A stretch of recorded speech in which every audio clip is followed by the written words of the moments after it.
pine box was plain. Brother Anthony had built it himself, in the workshop below the monastery, from boards plain smooth, but left unstained, the way the Brotherhood built everything at the Platina skete, without ornament, because ornament had never been the point. It sat now on trestles in the small church of St. Herman, before the iconostasis Fra Seraphim had helped to paint, under the low ceiling he had helped to raise. In the mountain silence he had crossed an entire life, and an entire continent of longing to find. It was the 2nd of September, 1982. He was 48 years old, and he was dead, and the men and women crowded into that little church, some who had driven the long dirt road up from the valley that very morning, some who had been climbing that road toward him for years without knowing it, were about to be given something none of them expected, and none of them will ever forget. The chanting had gone on for hours, the way it does at an Orthodox vigil for the dead, one reader giving way to another, the names of the psalms rising and falling in the dim gold light of beeswax candles. People came and went from the small building, because the small building could not hold them all. They stood in the doorway. They stood outside in the yard, under the sugar pines, waiting their turn to come in and venerate the body of a man most of them had known, until very recently, simply as one of the 2 hieromonks who lived somewhere up a logging road past Reading, publishing a journal, feeding goats, arguing gently and relentlessly for the truth of the Holy Fathers to anyone who would sit and listen. Now he was gone, and they had come, some driving through the night, because something in them understood, even before the church had said a formal word about it, that they were not simply burying a monk. They were keeping vigil beside a father. It was somewhere in the 2nd day that people began to notice the smell. At first no one spoke of it, the way you do not speak of something you assume you alone are imagining. A pilgrim would kneel to kiss the icon at the foot of the coffin, and catch, under the smoke of the candles and the incense that had been swung through the church 100 times that week, something else entirely, sweet and clean and utterly without source. Not the flowers. There were almost no flowers, this being a poor mountain brotherhood in the poorest month of the year. Not the wax, not the wood. A woman who had come with her husband from Reading would say afterward that she thought at first the wind had shifted and carried some blossom smell down from higher on the ridge, except that it was September and nothing was blooming, and the smell did not come and go with the wind. It stayed. It settled into the small church the way incense settles into old vestments, except incense fades within the hour, and this did not fade.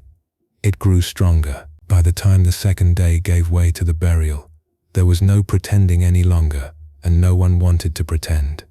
Pilgrims who had touched the coffin, or knelt close to it, found the fragrance clinging afterward to their own hands, their own clothes, in a way that candle smoke and church incense never do.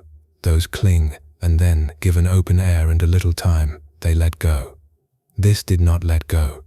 Men and women who drove back down the mountain that evening, windows cracked to the cold pine air, found the sweetness still on their coats hours later, still on their fingers the next morning when they woke in Reading or Sacramento or wherever the road home had taken them, and they understood, without a single one of them being a mystic or a fool, that they had been given a sign, quietly, the way God gives most of his signs, not thundering, not demanding to be believed, simply present, simply persisting past the point where any ordinary explanation could account for it.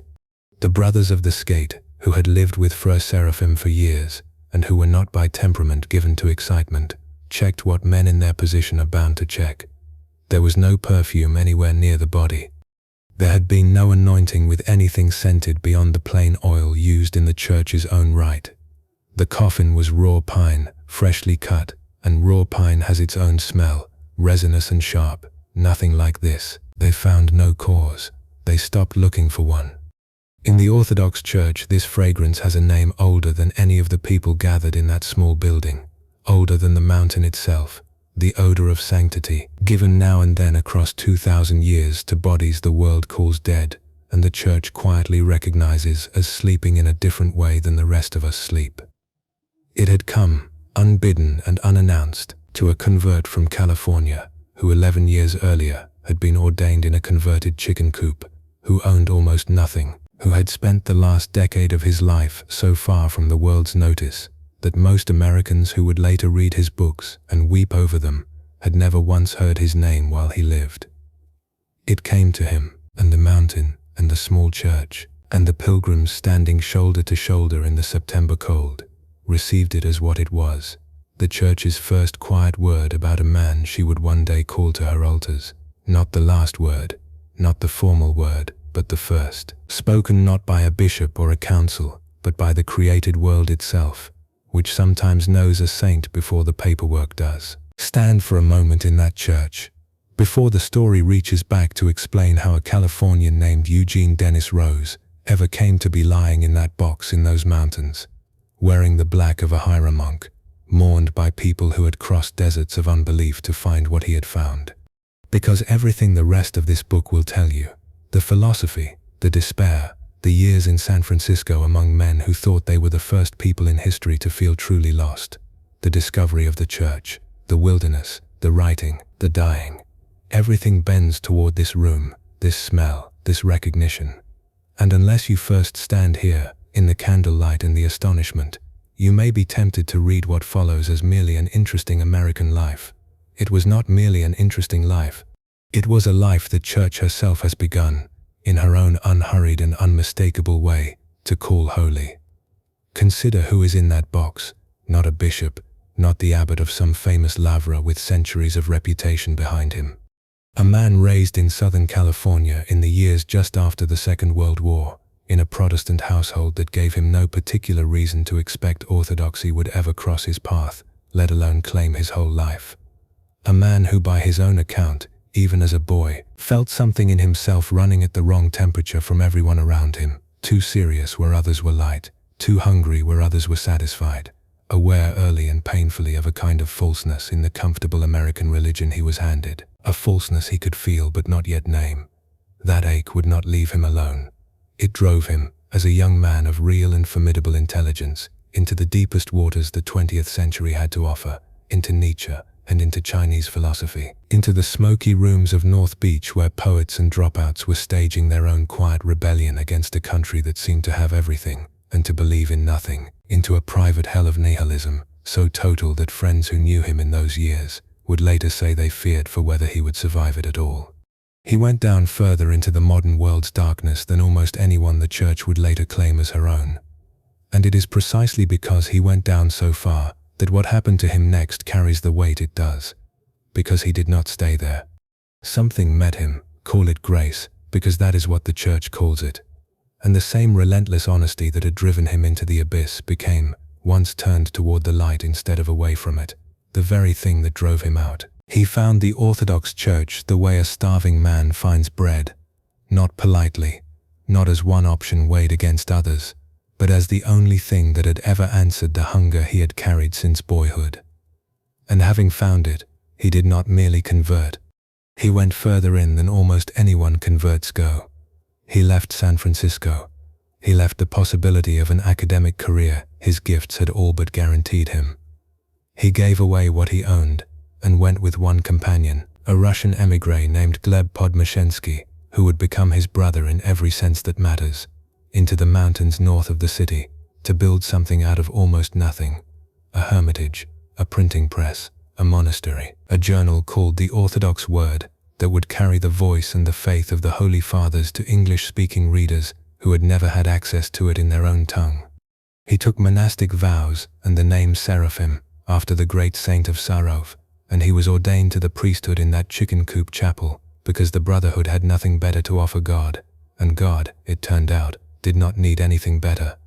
He spent the last 13 years of his life in those mountains at Platina, largely unknown to the wider church, laboring over a printing press that broke down constantly, writing letters by the hundreds to souls in spiritual crisis all over the country, translating and publishing the words of saints and elders that America had never been given in its own language, standing, often nearly alone among his contemporaries, for a vision of orthodoxy that refused every shortcut, every fashionable accommodation, every temptation to make the faith smaller and easier than the fathers had received it. He worked himself, by every honest account, into the ground. He was 48 years old when his body finally gave out, felled by an illness that a younger, less exhausted man might well have survived. He died the way he had lived for 13 years, without fanfare, in the mountains, among the brothers who loved him, having asked for nothing and been given, in the end, everything. And now you know why the fragrance mattered so much to the people standing in that church, and why it matters to you, reading this now, however many years and however many miles separate you from that mountain in September of 1982. Because a fragrance like that is not given to a man who merely tried hard, or wrote well, or held correct opinions about theology, while quietly serving himself underneath. It is given, when it is given at all, to a life that was actually transfigured. A life in which the old wrong-tempered boy from California, the nihilist of North Beach, the brilliant and restless seeker who very nearly lost himself entirely, was so thoroughly remade by the grace of God that his very body, at the end, bore witness to it. The pilgrims who drove down from that mountain carrying the smell of holiness on their coats, without being able to explain it, were carrying, whether they had words for it yet or not, the first evidence of something the Church would spend the coming decades quietly, patiently, prayerfully confirming. That Eugene Rose, the stranger from California who came so late and so hungrily to the faith, had become Seraphim, a father of the Church in the fullest and most ancient sense of that word, one whose life other souls could be born again by reading, the way children are born by the labor of a parent they will love before they ever fully understand what was given for their sake. This book will walk that whole road with you, from the boy who felt the wrong temperature in his own home, to the hieromonk whose coffin filled a mountain church with an unaccountable sweetness. It will take you through the years of his unbelief, because you cannot understand the size of his metanoia, his turning, his transformation of mind and heart, without first standing honestly in the size of what he turned from.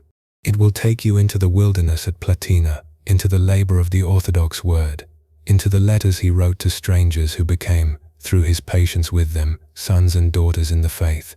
It will bring you at the last, back to this same small church, and further still, to the honor the Church continues even now to pay him, and the road toward his glorification that the faithful, you among them, if you are reading this, are already quietly walking. But you begin here, at the coffin, in the candlelight, breathing in what those pilgrims breathed and could not explain and did not need to explain, because some things the Church recognizes before she has the words ready, the way a mother recognizes her child's step on the stair before he has said a single word. Seraphim would have been embarrassed, probably, by all of this, by the fragrance, by the crowds, by every sentence in this chapter that dwells on him, rather than on Christ, whom he spent his whole life pointing toward, and never once toward himself.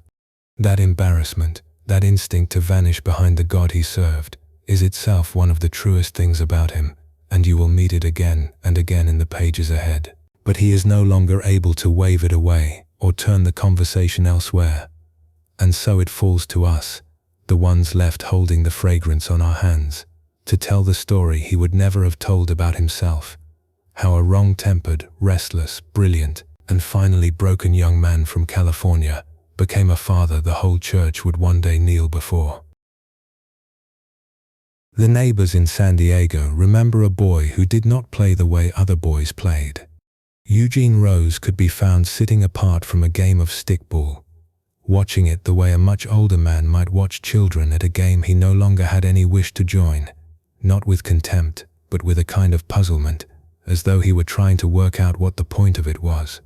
He was born on August 13, 1934, into an ordinary American household, nothing remarkable in it by any outward measure, but there was nothing ordinary in the boy himself. He read early and read everything. He asked questions that made adults uncomfortable, not the usual childhood barrage of why, but something with an edge to it. A boy of 8 or 9 wanting to know why anything at all existed rather than nothing, and receiving in answer only the kind, useless shrugs that grown-ups give children who ask more than childhood is supposed to ask.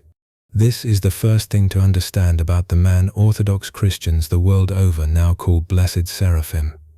He did not arrive at his hunger for God in his 20s, in a philosophy seminar or a bohemian flat in North Beach.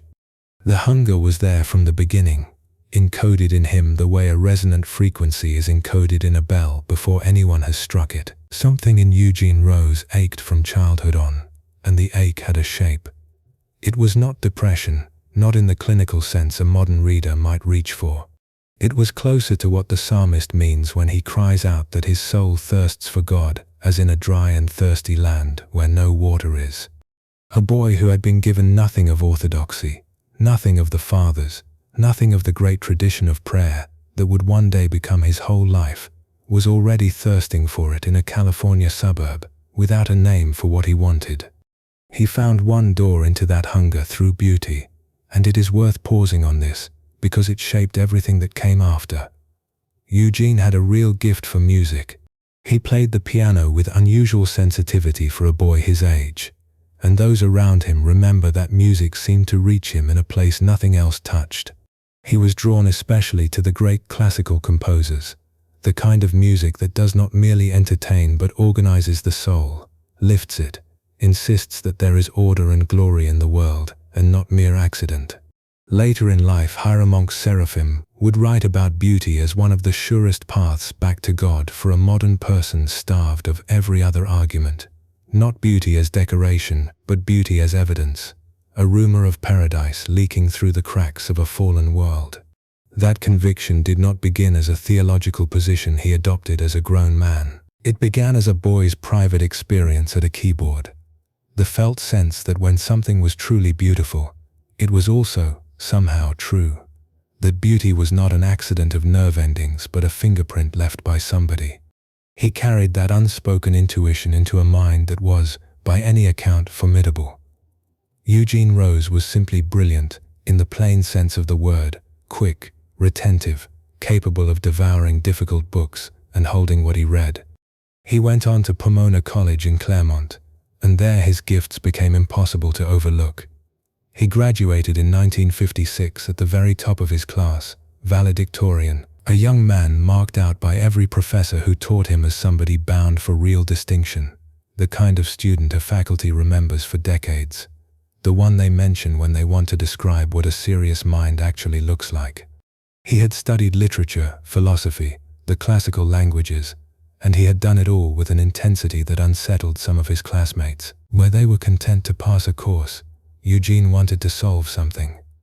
He wanted the whole answer, not a grade.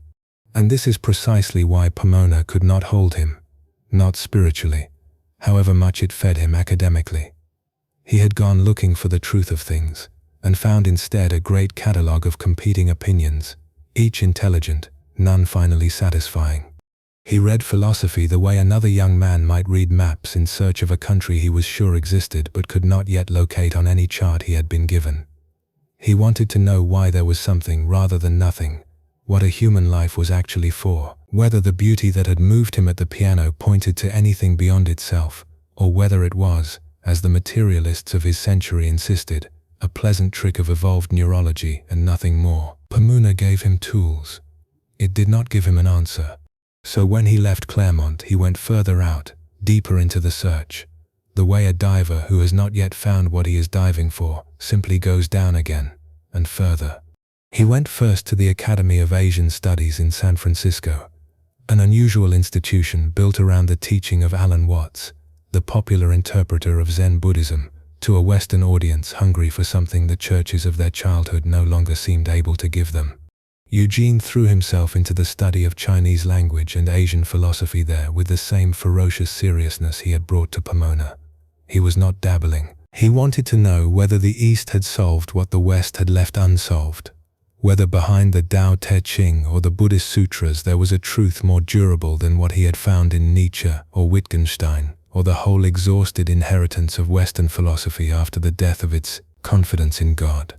From there he went on to graduate study at the University of California, Berkeley, in the Department of Oriental Languages, working under the formidable philologist Peter Budberg, mastering classical Chinese with a precision that impressed even scholars who had spent a lifetime at it. Those who studied alongside him at Berkeley remember a young man of exceptional linguistic gift, capable of moving between ancient Chinese texts and the driest technicalities of Western logical philosophy in the same afternoon, as though the two were simply different rooms in the same house he was searching. It is important not to romanticize this part of the story into something softer than it was. Eugene Rose was not merely collecting wisdom traditions like a curious tourist. He was interrogating them, testing each one against a question that would not leave him alone. Is any of this actually true, or is it only beautiful, only useful, only a comfort men have built for themselves against the terror of a universe that does not care whether they live or die? He read Nietzsche with total seriousness, and Nietzsche's verdict, that God was dead, that the West's whole moral and metaphysical architecture had collapsed, and modern man was left to build meaning out of nothing but his own will, struck him not as a provocative essay to be graded and forgotten, but as a diagnosis he could not easily refute.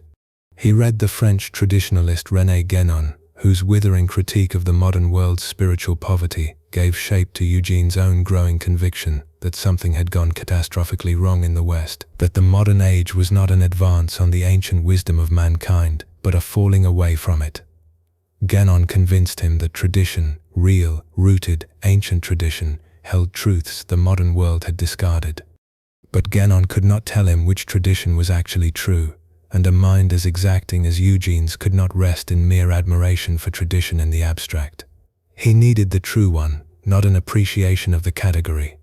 It was in this state, brilliant, searching, and increasingly desperate, that Eugene Rose descended into the bohemian underground of San Francisco in the years around 1960. North Beach in those years was the capital of American disillusionment, the place where the beat writers had made a literature out of exactly the despair Eugene was living through in private.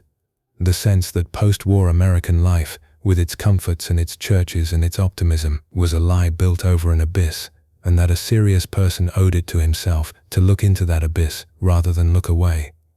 He fell in with poets, addicts, seekers of every stripe, people trying to fill the same emptiness he felt with jazz, with drink, with drugs, with each other.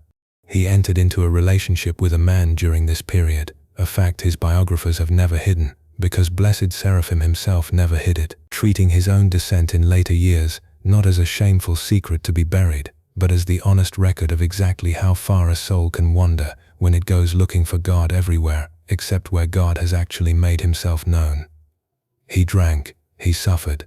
And underneath all of it, the same question kept surfacing, more insistent with every year that passed without an answer. If there is no God, if Nietzsche was right and the heavens really are empty, then what is any of this for? What is the beauty at the piano? What is the brilliance at Berkeley? What is a human life spent chasing wisdom traditions and lovers and drink, if in the end there is nothing behind any of it but blind matter arranging itself into shapes that feel, for a while, like meaning? Eugene Rose took that question all the way down, further than most men are willing to take it, because he was too honest to settle for a comfortable half-answer. He would not pretend to believe in God for the sake of feeling better, the way he saw so many of his contemporaries doing with their borrowed Eastern mysticism or their psychedelic substitutes for grace. And he would not pretend either that a life without God was survivable in the way modern atheism liked to claim it was, brave, adult, liberated. He tested that claim against his own experience and found it a lie of a different kind, just as dishonest as cheap religion, only colder. By his own later account, and by the testimony of those who knew him in those years, Eugene Rose reached something close to the floor of human despair in this period, not a passing melancholy, but a sustained, lucid confrontation with what a universe truly emptied of God would mean for a man forced to live in it. Nietzsche had written of staring into the abyss and having the abyss stare back. Eugene did not merely read that line. He lived inside it, night after night, in a city that offered him every distraction and no answer, surrounded by brilliant, broken people just as lost as he was, some of whom would not survive what they were looking for. He had searched in every direction a serious mind could search in 1960, through Western philosophy to its terminus in Nietzsche's nihilism, through Eastern wisdom to the limits of what Buddhism and Taoism could tell a man about a personal God, through Guénon's traditionalism to the edge of a truth that promised itself but never quite arrived, through the bohemian underground of North Beach to the bottom of what pleasure and rebellion and companionship could offer a man in exchange for meaning. And at the bottom of every one of those roads, he found the same silence waiting for him. It would be easy, looking back from this distance, to tell this part of Eugene Rose's story as simple tragedy, a brilliant young man wasting himself in the wreckage of a directionless age. But that is not how the Church has ever understood it, and it is not how Hieromonk Seraphim himself understood it once he had come out the other side. He would later teach with the authority of a man who had actually made the descent that a soul often has to exhaust every false answer before it becomes capable of receiving the true one. That God, in His mercy, sometimes lets a man go all the way to the bottom precisely because only there, with every human substitute for grace stripped away and proven empty, is he finally ready to stop building his own tower to heaven and let heaven come down to him instead. The ache that had begun in a boy at a piano in San Diego had led him, by the strangest and most honest route imaginable, into the depths of a great American city's despair. He was 25 years old, extravagantly gifted, and as far from God, by every outward measure, as a man in the 20th century could be. And it was precisely there, in that darkness he had earned, through years of relentless, uncompromising searching, that something was about to be given to him which no philosophy department, and no Zen monastery, and no Bohemian commune in North Beach had been able to supply. The first time Eugene Rose stood inside the Cathedral of Our Lady Joy of All Who Sorrow, on Geary Boulevard, he did not understand a word he heard. The choir sang in Church Slavonic, a language descended from no textbook he had studied at Berkeley, thick with the vowels of 1,000 years. Candles guttered before dark icons. Old women in headscarves crossed themselves in a rhythm he could not yet follow, 3 fingers touching forehead, chest, right shoulder, left. Incense hung in the air like something that had always been there and always would be. He had spent years reading about tradition. Here, for the first time, he was standing inside one. This was not what he expected to find in San Francisco. He had gone looking for it, the way a man of his temperament always went looking, by reading first. René Guénon had taught him that the modern West had severed itself from what Guénon called the primordial tradition, that ancient current of sacred wisdom running beneath all the world's authentic religions before rationalism dammed it up. Eugene had read this and believed it, or believed enough of it to go hunting for the current itself, wherever it still ran clear. He had tried Zen. He had sat with Alan Watts's lectures and found them elegant and, in the end, hollow. Words describing water, never water itself. He had walked through nihilism's coldest rooms and come out the other side, asking a plainer question than any philosophers. Not what is truth, but where is it, concretely, here, now, for me. He found part of his answer on a street corner in the Richmond district, in a building most of San Francisco's intellectual world would never think to enter. The community that worshipped on Geary Boulevard was almost entirely Russian.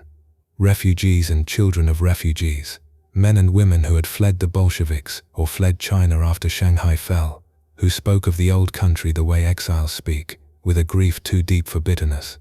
They were not looking for a young American seeker. They had come to church to pray, to keep something alive that the century had tried very hard to kill. But Eugene, drawn first by curiosity and by Chinese language contacts from his graduate studies, many of the parishioners had lived for years in Harbin and Shanghai, found himself returning. Something in that Slavonic darkness would not release him. Chief among the reasons was a man most of the parish already called a saint, while he was still living among them. Archbishop John Maximovich was by any ordinary measure a strange sight. He walked the streets of San Francisco barefoot, or in sandals no matter the weather, his hair and beard uncombed, his speech marked by a stammer that made some visitors, meeting him for the first time, wonder if they had been sent to the wrong man. He slept sitting upright in a chair, if he slept at all, and gave away money as fast as it came to him, so that he owned almost nothing. He served the divine liturgy for hours on end, standing the entire time, and would not sit even when age and illness urged him to. He visited hospitals at all hours to bring communion to the dying. He kept watch, personally, over the Russian orphans of San Francisco, insisting that no child in his flock go without care, without schooling, without someone to notice if he disappeared. None of this made him impressive by the standards Eugene Rose had spent his whole education absorbing. It made him, by every worldly measure, foolish, a bishop who dressed like a beggar, who could barely finish a sentence without hesitation, who seemed unconcerned with the dignity his office was supposed to carry. And yet the parish did not laugh at him.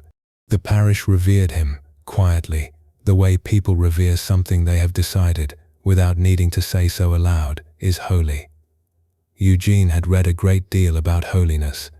He had read the Tao Te Ching's descriptions of the sage who empties himself, the Zen master's talk of enlightenment beyond concepts, Ganon's cool philosophical accounts of what higher states of being might theoretically require. He had never stood in the same room with it. Now he did, on Geary Boulevard, in the person of a barefoot archbishop who could barely get a sentence out, and who never once, in any account that survives of him, spoke of his own sanctity at all. Those who knew them both in that period would say afterward that Archbishop John saw something in the young man from Berkeley before the young man saw it in himself. He did not summon Eugene into an office for a formal conversation about vocation. No such record exists, and none should be invented. What is remembered is quieter, and, in its way, more telling. The Archbishop's attention did not pass over him. In a cathedral full of the widowed and the elderly, the orphaned and the newly arrived, where a returning Russian family might reasonably expect the bishop's notice before an inquisitive American stranger did, Archbishop John did not treat Eugene Rose as background. He treated him as someone worth watching. That is the plainest way to say what those close to the parish remembered.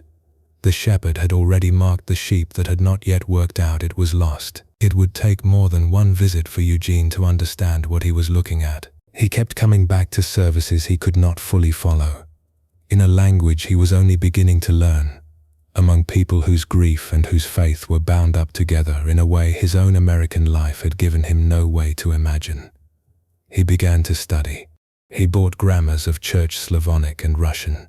He read the services in translation until translation was no longer necessary. He began, in the slow, unglamorous way that real conversion always begins, simply to show up. It is worth pausing on what he was not doing in this period, because later readers who know Blessed Seraphim only through his books can mistake the whole shape of his life. He was not yet writing. He was not yet correcting anyone's theology, not yet warning the West about its coming apostasy, not yet founding a journal or building a printing press or defending the Holy Fathers against modern distortion. He was a young man in his 30s, sitting in the back of a Russian cathedral, learning to cross himself correctly, learning when to bow, learning the 12 great feasts and the fasting seasons and the names of saints he had never heard of, one Slavonic syllable at a time. Whatever fire would later burn through his writing was, in these months, banked low and patient, doing the invisible work of catechesis that every convert must do, and that few converts are ever asked to describe afterward, because it is unglamorous and it is also everything.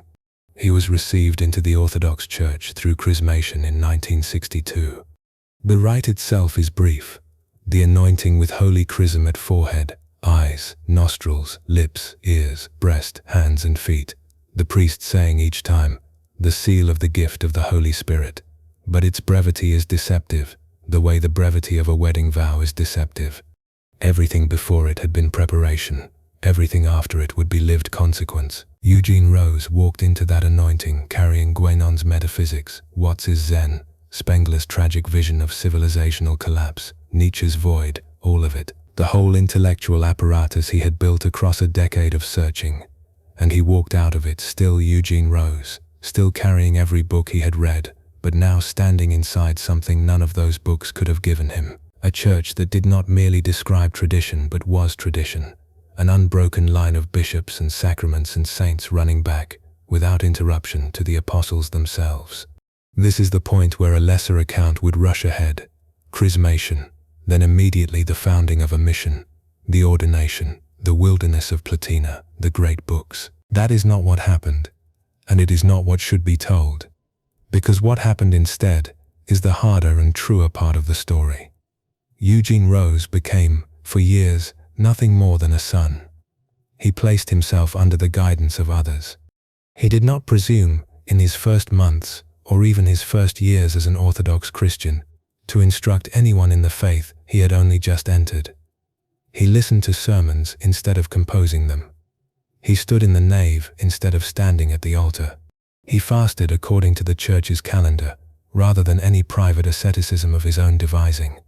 And if that calendar seemed foreign and demanding to a man raised in mid-century California, he kept it anyway, because keeping it was the point. The whole discipline of Orthodox life is a discipline of submission before it is ever a discipline of teaching. And Eugene understood this with a clarity that many converts, eager to share what they have found, never quite reach. He had spent a decade being his own teacher, testing every philosophy on his own private scales. Now, for the first time, he let someone else weigh him.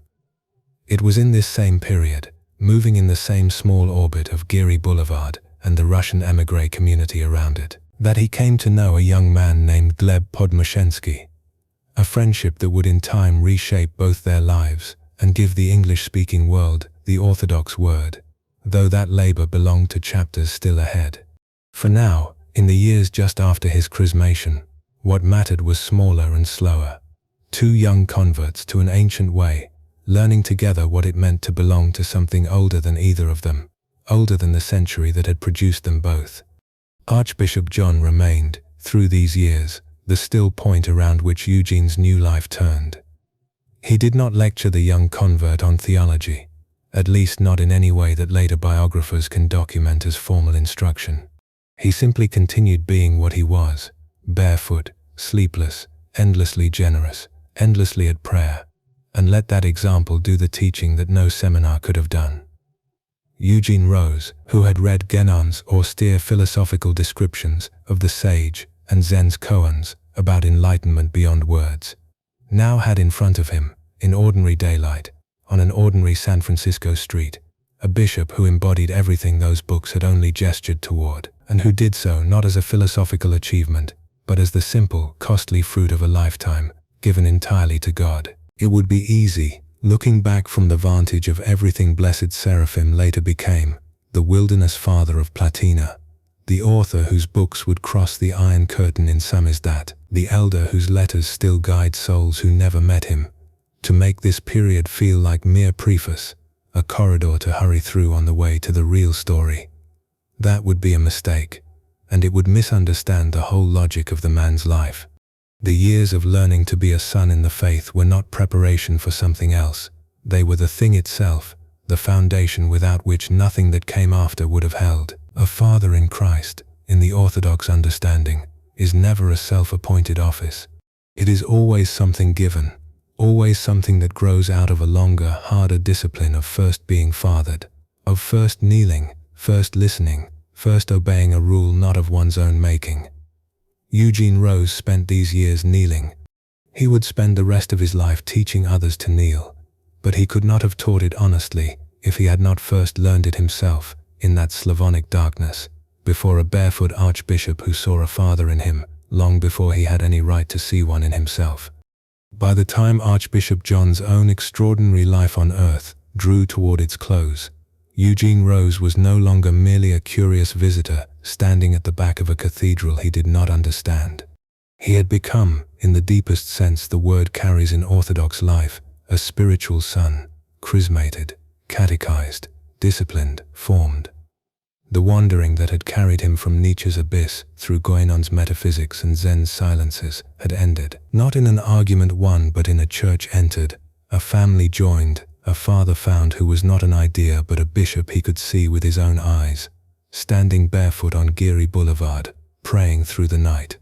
What Eugene Rose would do with everything he had received in these quiet years, the vocation still to come, the friendship with Gleb Podmashensky that would bear such lasting fruit, the wilderness waiting for him in the mountains above Platina, belonged now to a life no longer his to shape alone. He had stopped searching for a tradition to admire from outside. He had become, instead, a son learning to inherit one. The truck was overloaded, and it took the grades badly. Eugene drove, or Gleb drove. The Brotherhood would remember it both ways over the years, and behind them in the bed, lashed down under a tarp against the mountain weather, rode everything that mattered, a mimeograph machine with a temperamental drum, boxes of Orthodox word back issues, a few crates of books salvaged from the San Francisco bookstore, an icon of St. Herman of Alaska, wrapped in a blanket like a child being carried to a new home. They left the city behind them somewhere around Sacramento, and the land began to lift and green, and then thin into pine and manzanita, and the roads narrowed, and the radio stations dropped away one by one, until there was only static, and then nothing at all. This was 1969. Eugene Rose was 38 years old, and though neither he nor Gleb Podmashensky said it aloud that day, both of them understood that this drive was not going to end in a return. They had bought the land site almost unseen, a steep forested parcel above a place called Platina, in the mountains of Tehama County, so far off the state highway that the last 2 miles had no road at all, only a rutted track that a car could take in summer and nothing could take in the snow. There was no electricity. There was no running water except a cold spring that had to be found and cleared and piped by hand. Poison oak lay thick as a green fog under the grey pines. Black bears passed through at dusk as unremarked as neighbors, and in the first winter the two men discovered that a mountain silence at 8 degrees is a different silence than any they had known in a city rectory or a bookstore chapel. Gleb had spent time in the wilds of upstate New York, with Archbishop John Maximovich's blessing on his heart. He knew something of what raw land asked of a man. Eugene knew Nietzsche and Guénon and the Philokalia, knew Chinese characters and the taste of benzodrine and the smell of a Zen incense stick, but he had never in his life swung an axe in earnest, and now he learned, blister by blister, callus by callus, the particular catechism of a hillside that has to be cleared before it will let you build anything on it at all. This was the whole point, and they both knew it. San Francisco had given them a bookstore, a chapel, a circle of readers and converts and curious wanderers off the street. It had given them, in 1965, the first mimeographed pages of a journal they called the Orthodox Word, a name deliberately plain, deliberately without ornament, because what they intended to carry in it was not their own eloquence, but simply the word of the fathers, translated and offered whole. But a city, even a city as full of Orthodox history as San Francisco, could not hold what the two of them had begun to see with increasing clarity, that if English-speaking America was ever going to know Orthodoxy as anything more than an ethnic inheritance, an unbroken patristic voice would have to be planted in American soil the way it had once been planted in Alaska, in Egyptian deserts, in the forests around Optina, not imported and set behind glass, but lived with wood smoke and frozen pipes and the ordinary humiliations of hunger and cold that had always, in every century, been the tuition of the desert. So they came to Platina to build a skete, and a skete is not a retreat center, and it is not a hermitage for the merely picturesque. It is a place where a small number of monks live a life bound to prayer and manual labor in something like equal measure, following the pattern the ancient fathers had kept, a life where the printing press and the axe stand side by side as instruments of the same offering. Eugene had read of the desert fathers of Egypt weaving baskets between the verses of the Psalter, of Saint Seraphim of Sarov feeding bears from his own hand in a Russian forest, of Saint Herman of Alaska baking bread for the Aleut children who came to him hungry on Spruce Island. He had said in one form or another for years, to live inside the pages he had been reading, rather than merely to read them, and the mountain above Platina gave him no other option. There was no comfort available to fall back into. There was only the work in front of him: clear this brush, notch this log, dig this trench for a pipe that would carry water down from a spring 300 yards up the slope, because if the pipe was not dug before the first freeze there would be no water at all until spring. The two men built the skete's first structures with their own hands, and whatever lumber they could haul or scavenge, working through the fall and into a winter that arrived early and stayed late. Eugene's body, thin and unused to labor of this kind, took the winter hard. He came down with what the Brotherhood would later remember as a severe cold that would not lift, nearly disabling, and for a time it was not at all certain he would be strong enough for the life he had chosen. But he did not leave, and by the time the roads opened again in spring he had built something the winter alone could not have given him. A body that had learned, alongside his mind, what obedience to a place actually cost. It was into this labor, in the following months, that the name arrived, though calling it an arrival is almost too soft a word, because to everyone who watched it happen it looked less like something given to Eugene Rose than something finally recognized in him. Archbishop Anthony of San Francisco, who had watched this quiet convert for years with the attentive patience of a man who had seen many enthusiasms come and go, and knew the difference between fervor and vocation, came to receive Eugene into monastic tonsure. The rite is ancient and does not vary in its essentials wherever it is served, the candidate lying prostrate before the altar as though at his own funeral, because in a true sense he is. The scissors cutting the hair in the form of a cross, the sign made 3 times before it is finally completed, an act of final consecration rather than mere haircutting. The placing of the mantle, the leather belt, the klobuk, garments that mark a man as having left one life decisively behind for another that has no return address. And then the giving of the name. He had been born Eugene Dennis Rose, had answered in Chinatown classrooms and California seminar rooms and San Francisco bookstore counters to that name for 39 years, and now Archbishop Anthony gave him another one, Seraphim, in honor of Saint Seraphim of Sarov, the great Russian ascetic and wonder worker, whose whole teaching could be folded into a single sentence he had spoken to a visitor in the forest a century and a half before. Acquire the spirit of peace, and 1,000 souls around you will be saved. It is not recorded that anyone in the Brotherhood found the choice surprising.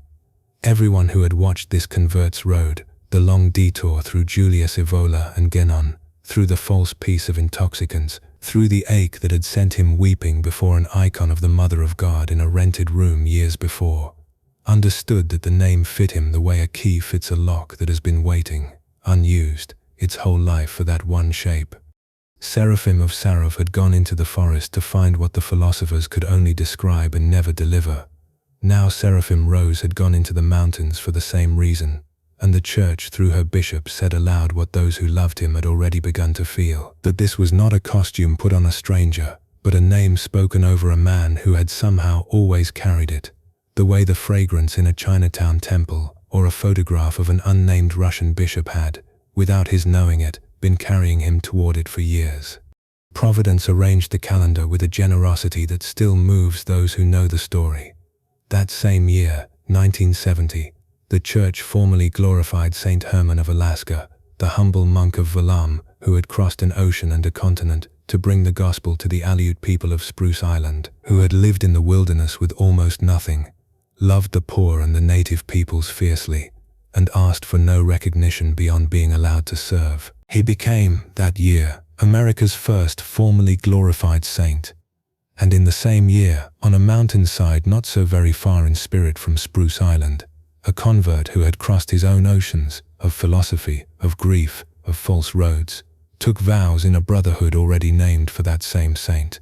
The Brotherhood of Saint Herman of Alaska had chosen its patron years before, in San Francisco, almost as an act of hope.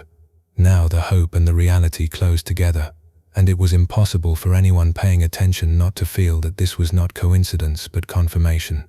For Herman for Gleb too had been tonsured, taking the name of the same saint he had loved since Harbin, and Fur Seraphim now stood together on ground that a newly glorified saint of the American wilderness seemed, in some manner beyond ordinary explanation, to have prepared for them.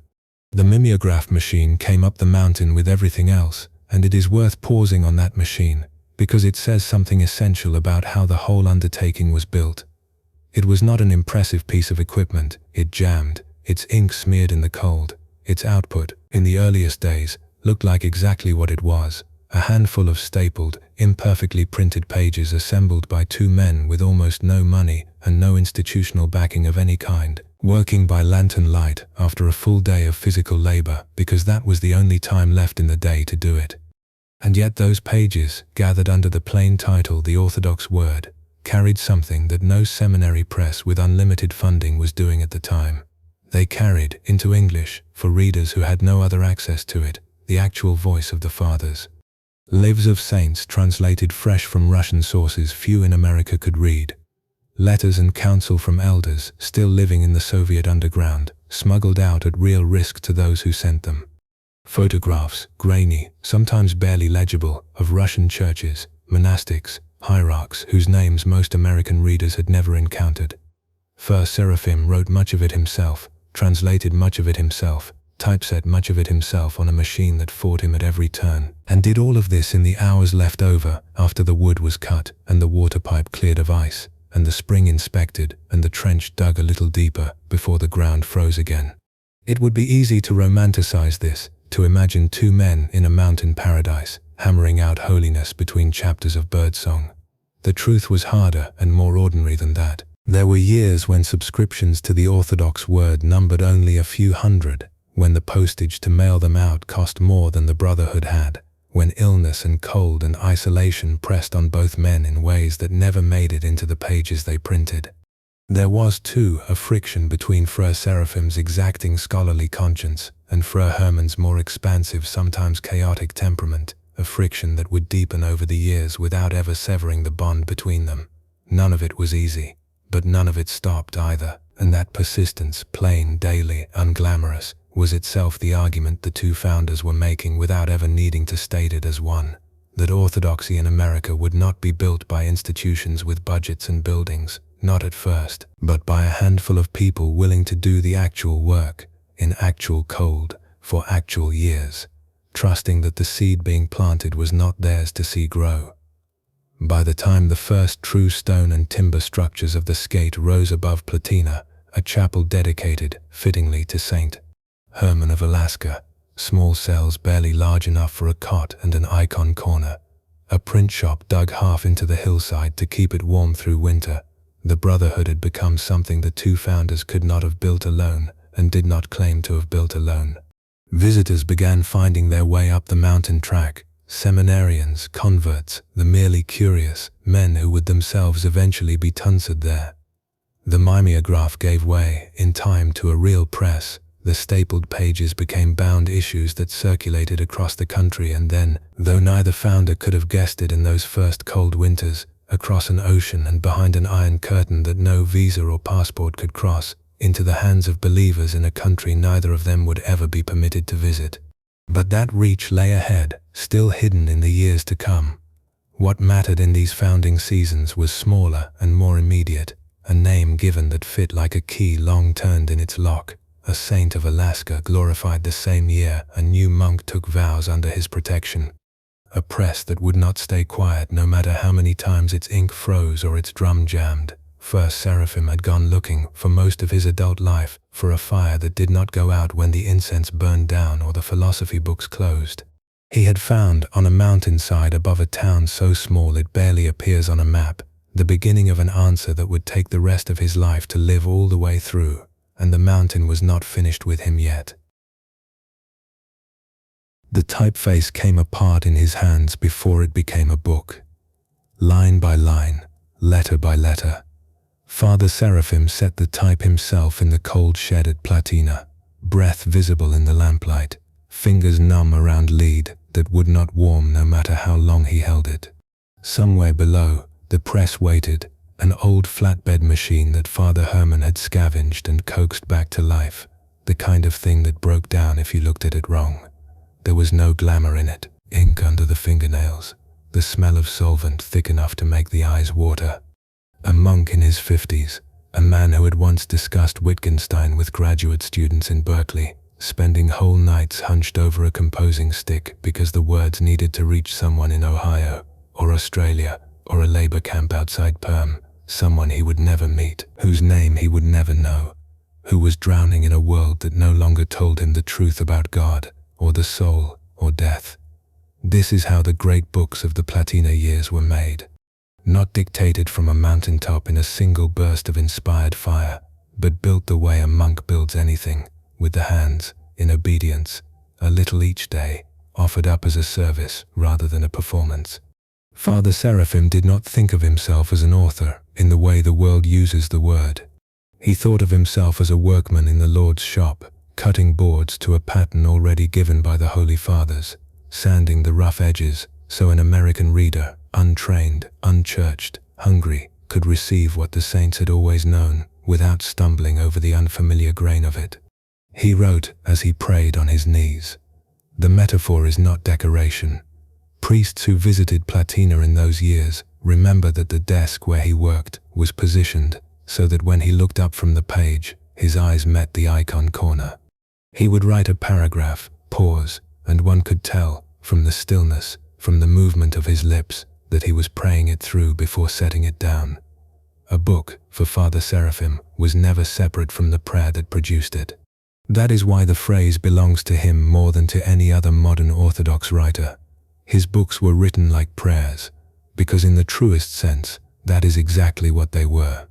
The first of the great labors to take shape at Platina addressed a sickness Father Seraphim could see spreading around him with terrible clarity, though almost no one else in the church seemed alarmed by it.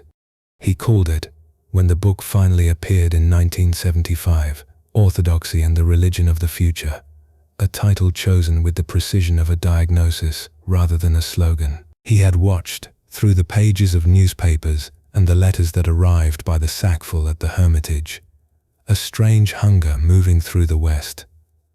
It wore many faces.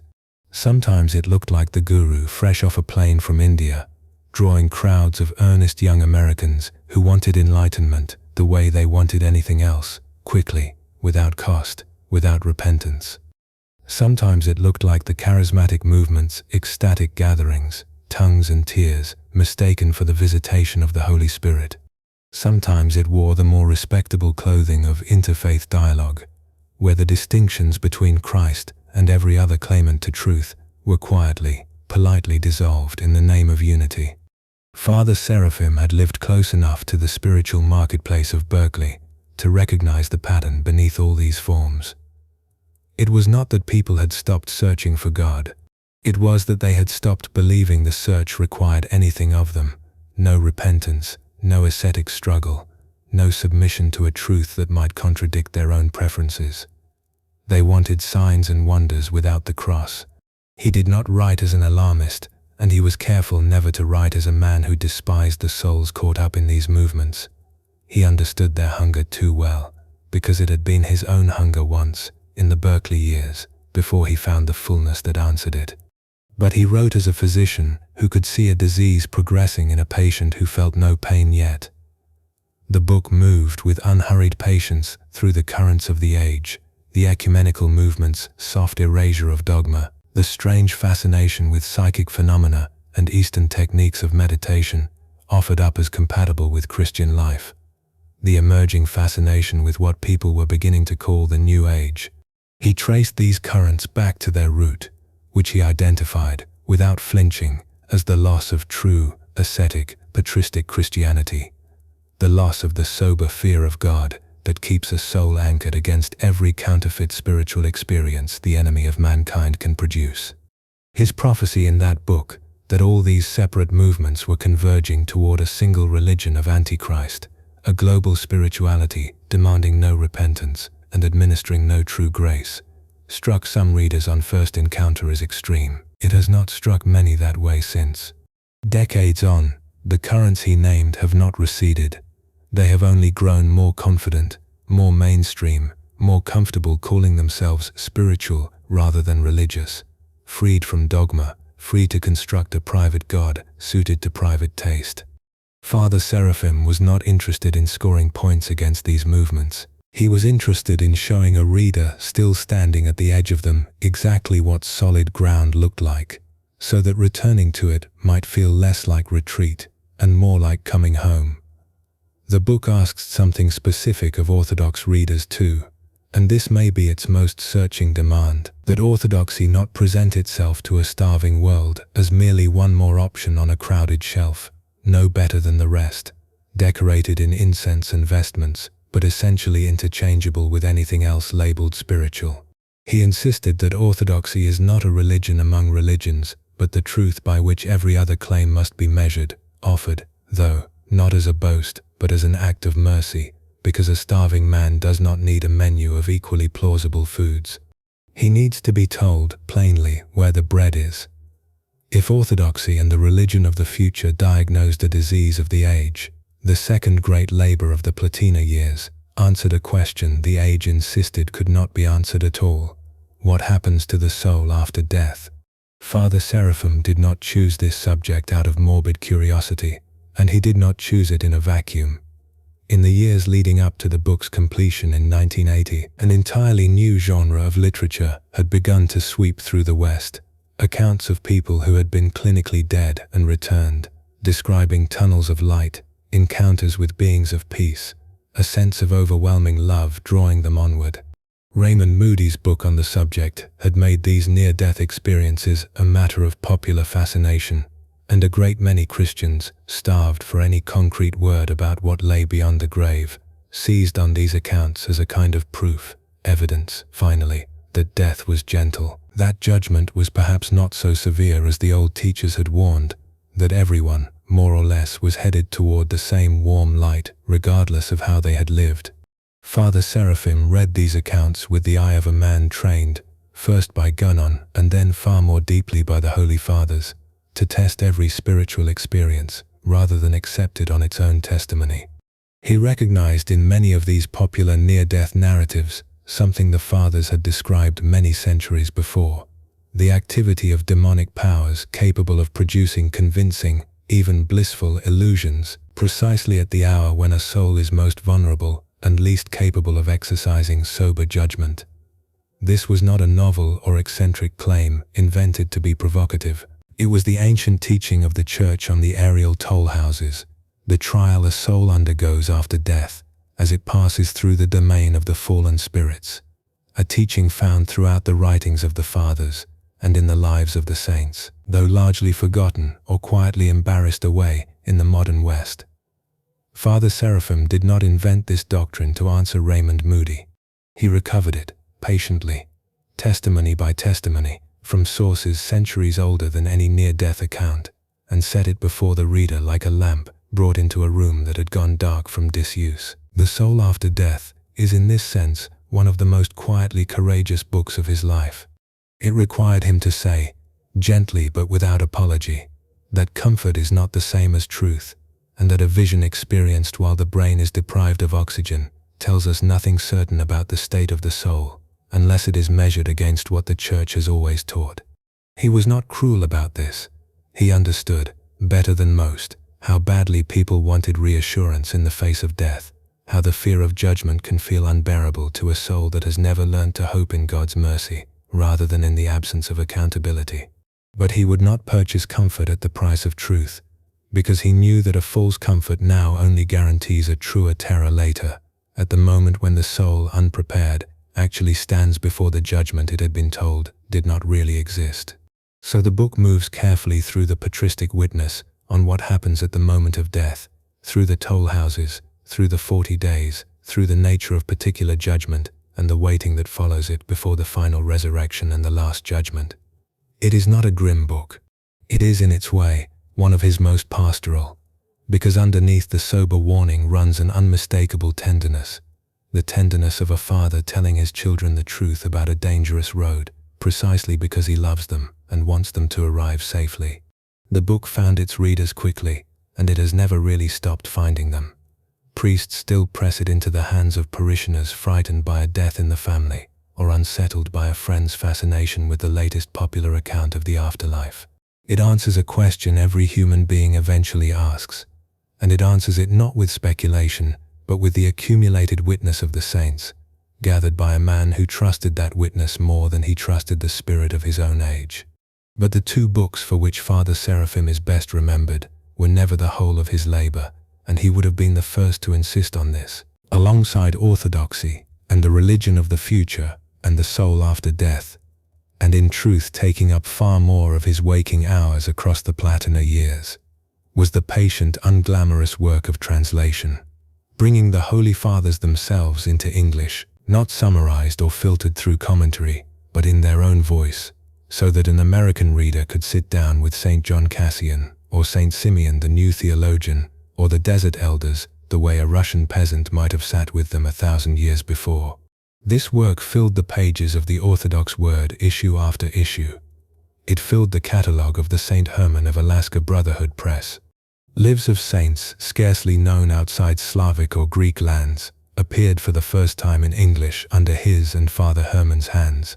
Blessed Paisius Velikovsky, the Platina elders, the new martyrs of Russia whose sufferings under Soviet persecution had gone almost entirely unrecorded in the West. Father Seraphim considered this labor every bit as important as his own original writing, and in some ways more important, because he did not believe the Church needed his opinions nearly so much as she needed the actual words of the Fathers made available to souls who had simply never been given the chance to read them. He approached translation the way he approached everything else, as an ascetic discipline rather than a scholarly exercise.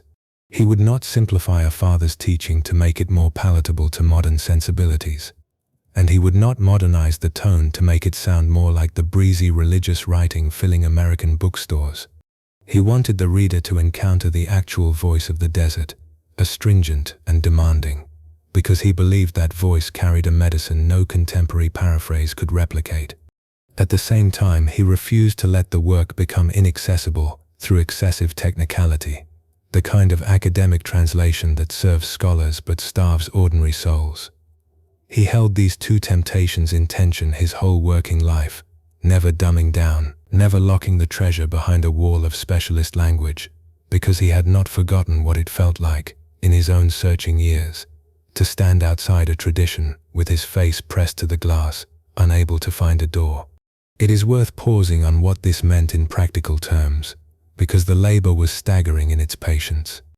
Each issue of the Orthodox Word had to be written, edited, typeset, and printed by 2 monks living without electricity for long stretches, heating water on a wood stove, walking down the mountain for supplies when the truck could make it through.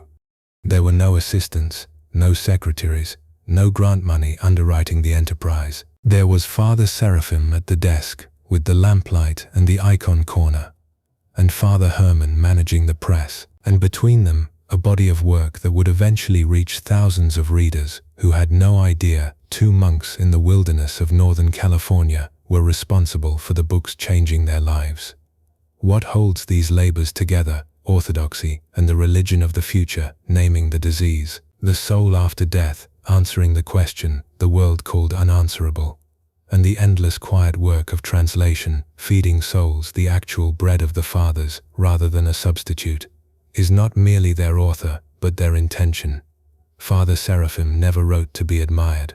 He rarely wrote even to be understood in the sense a modern author hopes to be understood, praised for style or originality.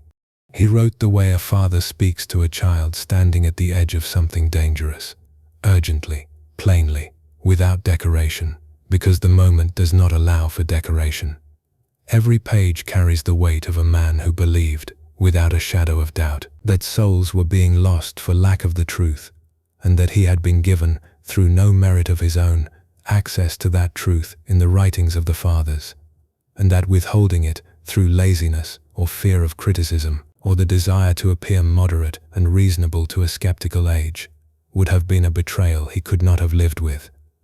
This is why the phrase fits him so exactly. Books written like prayers are books written by a man on his knees before he ever sat at the desk, who understood that no amount of learning could substitute for the descent of grace, and who trusted that if he offered his labor honestly, in fear of God, the words would find whoever needed to find them, in a parish in Ohio, in a monastery in Serbia, in a prison cell behind the Iron Curtain, where a single smuggled page would soon be copied out by hand into a form of circulation no censor could stop. The young man had hitchhiked up from San Francisco, sleeping in his car the last night because he was afraid to arrive after dark on a mountain road he did not know. By the time he found the turnoff for the Hermitage, the sun was well up, and he was starving, and he had not spoken to another human being in 2 days. A monk in a patched cassock was splitting wood outside a low building that looked more like a tool shed than a monastery. The young man had read a little about orthodoxy, enough to know some of the words, and when the monk straightened up and looked at him with an attention that felt like being seen for the first time in years, the young man said, without thinking about it, "Father, I need help." The monk was Eugene Rose. He would not be ordained a priest for several more years. He was, at that moment, simply a hieromonk in waiting, a brother among brothers, a man who had taken monastic vows and the name Seraphim, but had received no sacrament of the priesthood. Technically, the young man had made a mistake, and yet nobody at Platina ever corrected it, because everybody there had made the same mistake, and everybody there knew it was not a mistake at all. This is the part of Blessed Seraphim's life that has no single dramatic scene to anchor it, no bishop's hand, no ordination photograph, no dated entry that says, "Here it changed." It is the part that happened at 4 in the morning and midnight and all the grey hours between, in a cell too small to pace in, with a prayer rope wearing a groove into 2 fingers, while a world he had renounced kept finding him anyway, letter after letter, and calling him by a name the Church had not yet given him, but had, in every way that mattered, already recognized. Start with the hours nobody saw. The Brotherhood's day began before light, with the reading of the midnight office and the first hours of prayer. And Father Seraphim, we can use the name now, since it is the name the whole world uses, even before it was canonically his, kept a private rule beyond the common one. He rose earlier than the others required. He would stand in the dark of his cell working the prayer rope through his fingers, saying the Jesus prayer the way the Philokalia describes it, not as a mechanical repetition, but as a plunging of the mind into the heart, over and over, "Lord Jesus Christ, Son of God, have mercy on me a sinner," until the words wore smooth and the mind grew quiet and something other than words began to happen. This is the discipline the Holy Fathers call hesychasm, the science of inner stillness, and Father Seraphim had not learnt it from a seminar or a book alone. He had learnt it the only way it can be learnt, by doing it badly for years until it stopped being an exercise and became breath. Nobody who visited Platina in those years remembers grand mystical claims from him. That itself is a kind of evidence. The Holy Fathers warn constantly against a monk who talks about his prayer, and Father Seraphim, steeped in their warnings, kept his inner life almost entirely to himself. What visitors remember instead are small physical facts that only make sense if you understand what was happening underneath them. How he would go quiet mid-conversation, and his eyes would seem to travel somewhere else for a moment before coming back. How he never seemed rushed, even when the work piled around him shoulder high. How an argument or a complaint that would have knocked another man off balance seemed to arrive at him and simply lose its force, the way waves lose their force against rock that has absorbed 1,000 years of them. The cell where this happened was barely large enough for a cot, a writing table, and an icon corner, heated by a small wood stove that had to be fed constantly through the mountain winters. Snow came early at that elevation and stayed late. Father Seraphim cut and split much of his own wood, worked the vegetable garden, hauled water, set type by hand for the Orthodox word, on a press that jammed and misbehaved with the reliability of an old friend's bad habit. The hidden prayer and the visible labor were not 2 separate lives running in parallel. They were the same life. This is something the modern reader can miss if he pictures monastic prayer as a retreat from work into some purer inward space. For Father Seraphim, chopping wood was itself a place where the Jesus prayer kept sounding, quietly, underneath the strokes of the axe. The stillness did not require silence from the hands. It required silence from the noise inside, and into that silence, daily, came the mail. The mailbox at the bottom of the mountain road filled steadily through the 1970s, with letters from people Father Seraphim had never met, and in most cases never would. Some were from young Americans who had tried everything the age offered: communes, drugs, Eastern gurus, political movements that promised to remake the human heart through better structures, and had come out the other side with nothing but the wreckage of their own hunger. They had read something in the Orthodox word, or a paperback of one of Father Seraphim's books had passed hand to hand until it reached them, and they wrote because for the first time something had spoken to the actual condition they were in, rather than the condition a magazine or a professor assumed they should be in. Some of these letters were desperate, some were angry. Nearly all of them, in one way or another, were asking the same question the boy Eugene had once asked walking the streets of San Francisco. Is there anything real underneath all of this? And if there is, how do I get to it? Father Seraphim answered these letters himself, at length, by hand or on the typewriter, late at night after the day's labor and prayer were finished. He did not write down to people. He assumed his correspondents were capable of following an argument, of sitting with a hard patristic saying, rather than having it pre-digested for them. and this respect is part of what made his letters land so differently than a tract or a pamphlet. He would take a young convert's confused questions about grace or despair or the meaning of suffering and answer with the plain, unhurried clarity of a man who had asked the same questions of himself for 20 years before he ever wore a cassock. He did not pretend the answers were easy. He told more than one correspondent, in different words, that the Christian life was not a solution to unhappiness, but a summons to the cross, and that anyone looking for painless peace in orthodoxy had misunderstood the invitation. This bluntness, paradoxically, is what made people trust him. He was not selling anything. He had nothing to gain from their conversion except their salvation, and they could feel the difference. Some of the letters that reached Platina had traveled a much longer and more dangerous road. Behind the Iron Curtain, in a Soviet Union where church buildings had been shuttered, priests imprisoned or watched, and any open practice of the faith could cost a believer his job, his freedom, or worse. Copies of the Orthodox Word and Father Seraphim's writings found their way in through channels no government could fully seal. Travelers carried single issues in their luggage. Believers typed out pages by hand to pass to others who could never have obtained the original.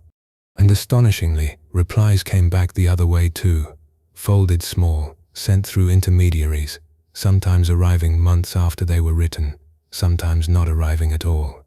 Russian believers, living under a regime built explicitly to erase their faith, wrote to a hermit monk on a mountain in California to say, in effect, "We are still here. We have not forgotten who we are.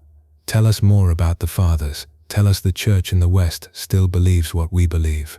Father Seraphim read these letters as what they were, not fan mail, but reports from the front lines of a war for the human soul that never stopped for détente or treaties. He answered them with the same seriousness he gave the confused hippie in San Francisco, because in his eyes they were fighting exactly the same battle. The battle to remain a human being, made in the image of God, in a century built to convince men they were something less. It would be years before anyone could measure how far his words had actually traveled inside that closed country, how many hands a single smuggled page had passed through, how the network of underground faith would one day be able to look back and see how much of its nourishment had come from a hermit's cell in the Klamath Mountains. That whole story belongs later. What belongs here is the plain fact that even while he lived, unordained, largely unknown outside a small Orthodox readership, Father Seraphim's words were already crossing borders no diplomat could cross, carried by people willing to risk prison for a paragraph of patristic teaching. It is worth pausing on something easy to miss in all this correspondence. Nearly every letter, from the confused Californian to the underground Russian believer, addressed him the same way. Father. Not Brother Seraphim, which would have been the technically correct form of address for a monk who was not yet a priest. Father. He would sometimes note the error lightly in his replies, signing himself the Sinner Seraphim, or some other self-deprecating formula the monastic tradition favors, precisely to deflect the honor he had not sacramentally received. But the correction never stuck, because it was not really an error. People were not confused about canon law. They were recognizing something canon law had not yet caught up to, that a man can become a spiritual father to souls long before a bishop lays hands on him, if what he offers those souls is genuine paternal care, attention, patience, hard truth delivered in love, and the willingness to carry another person's burden as though it were his own. This is, in fact, exactly how the Holy Fathers describe true spiritual fatherhood. It is not a title conferred by ordination alone. Ordination gives a man the sacramental authority to absolve sins and celebrate the mysteries, and that authority matters enormously. No one at Platina, least of all Father Seraphim, would ever have minimized it. But the deeper reality of spiritual fatherhood, the eldership the Russian tradition calls starchestvo, is a gift of grace recognized by the people who receive its fruits, and it can ripen in a soul well before the Church names it aloud. Saint Seraphim of Serov himself, whose name Eugene Rose had taken in monastic tundra, was sought out by pilgrims as a spiritual father for years before certain formal recognitions of his position within the Church caught up with what the pilgrims already knew in their hearts. Father Seraphim, bearing that same name, was walking the same road. The letters piling up at the bottom of the mountain were not evidence of a mistake in etiquette. They were evidence that the church, meaning the actual living body of believers, not merely its administrative structures, had already recognized him for what he was. He did not seek to have this recognized formally. By every account of those who lived alongside him, Father Seraphim shrank from personal attention his whole monastic life, and the idea of standing at an altar as an ordained priest, vested, venerated, the object of the reverence Orthodox Christians rightly give the priesthood, sat uneasily with a man who thought of himself, in his private hours, as barely converted, barely faithful, a great sinner clinging to the mercy of God. But the brotherhood at Platina was growing. The needs of the small mission, for the sacraments, for a priest who could serve the liturgy and hear confessions and anoint the sick, for a shepherd who could formally, canonically, stand where he had already been standing informally for years, became impossible to set aside. The decision, when it came, was not really Father Seraphim's alone to make. It came from the bishop who had authority over the brotherhood, recognizing in him what the letters from California and the letters from behind the Iron Curtain had already been saying for years. He was ordained a hierodeacon, and then, not long after, a hieromonk, a monk raised to the priesthood, carrying now both callings at once, the one he had chosen in the hermitage and the one the church now formally laid upon him. The ceremony took place in the small mountain chapel the brotherhood had built with their own hands, among the same brothers who had watched him split wood and set type and answer letters late into the night for years. There was no sense, among those present, of a man being transformed into something he had not already been. There was instead the sense of a name finally catching up to a reality, the way a birth certificate arrives some days after the birth it records. What changed outwardly that day, the vestments, the authority to serve at the altar, the sacramental grace poured out through the laying on of hands, was real and was not a small thing. But everyone who had watched him those years knew that the deepest change had already happened, quietly, at 4 a.m. with a prayer rope in his hands, and in 10,000 words written by lamplight to strangers who called him Father before the church ever said the word aloud. What the ordination gave him was the altar. What the years before it had already given him was the flock. The hall in Santa Cruz was full that August, and the tape recorders were running, because by 1981 the young people who came to hear Hieromonk Seraphim knew enough to bring them. He stood at the front in his cassock, thin as ever, his beard grayer than it had been even 5 years before, and he began to speak about the end of the world. He did not speak like a man calculating dates. He had no patience for that kind of talk, the feverish arithmetic that tries to read the day and the hour out of newspapers and numerology, as though the gospel had not already warned against exactly this. What he offered instead was harder and closer, a description of the times as he saw them, and a question about the soul that had to live inside those times. He called the talks by a title that has outlasted every one of his listeners' memory of the details. It's later than you think. Not later than the calendar says. Later than the heart, comfortable in its excuses, wants to admit. He told the young Orthodox gathered there that the world was not simply drifting away from Christ, but organizing itself, with real energy and real intelligence, against him. That the comfortable middle ground where a soul could be vaguely religious and vaguely secular at once was closing, and would go on closing, and that the times ahead would ask of Orthodox Christians something more than attendance at services and a correct opinion about jurisdictions. He had spent 16 years in the mountains above Platina, learning exactly what that something more required: attention, repentance, the daily unspectacular struggle to keep the heart soft toward God, when everything in American life pulled it toward distraction. Now, near the end of his own life, though no one in that hall knew it yet, he stood up to say it plainly to people young enough to be his sons and daughters. He was fond of a phrase he had taken from the Optina elders and made his own: living water, not stagnant water. The last thing he wanted to leave behind him was a movement of Orthodox intellectuals arguing correctly about tradition while their hearts went dry. He had watched that happen to converts before, men who found true doctrine and mistook the finding for the arrival, who could recite the fathers and had never wept over their own sins. So in Santa Cruz he pressed the point that mattered most to him, that orthodoxy was not an argument to be won, but a life to be lived, in fear of God, in the unglamorous labor of the present hour. Because the hour, whatever century one happened to occupy, was always later than the complacent heart believed. Those who were there remembered afterward how urgent he sounded, and how kind. There was no theatrical alarm in his voice.